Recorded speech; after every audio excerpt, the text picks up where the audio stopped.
Mi viene da sorridere quando mi dicono ma la Camorra è a Scampia, ma la 'ndrangheta è in Calabria, eccetera. Quelle organizzazioni criminali vanno dove ci sono i soldi. Questi sono a New York, sono a Milano, non potevano lasciare indenne un territorio come il nostro, che è un territorio economicamente indubbiamente ricco e che dà la possibilità di, soprattutto penso al riciclaggio più che altro, dei denari di provenienza illecite. Addolora ma non stupisce il presidente di Federalberghi Veneto Marco Michielli, l'inchiesta della procura veneziana sulle infiltrazioni camorristiche in Veneto orientale che ha visto tra gli arrestati il sindaco di Eraclea.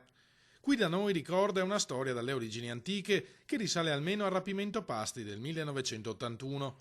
Che ci siano interferenze criminali nel nostro mercato è cosa che sappiamo da tempo. Il problema vero è che queste persone che cadono nelle maglie di queste attività criminali, quello è il termine, di queste attività criminali si estraneano da quella che è la normale competizione. Sono persone generalmente disperate che si aggrappano a questi mezzucci o espedienti per sistemare loro situazioni particolari e tutto fanno fuorché venire a parlarne con le associazioni di categoria. Ovviamente non vanno dalle forze dell'ordine, si figuri se vengono le associazioni di categoria. Sarebbe però sbagliato e devastante, avvertono gli albergatori, descrivere il Veneto orientale come un luogo dove la mafia scorrazza liberamente e controlla l'economia del territorio.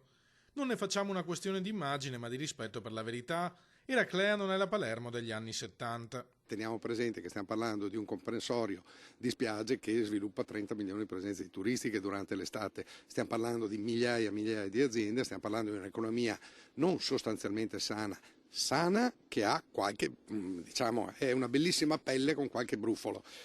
Questi brufoli vanno sicuramente estirpati. Non vedo un tumore nelle nostre località.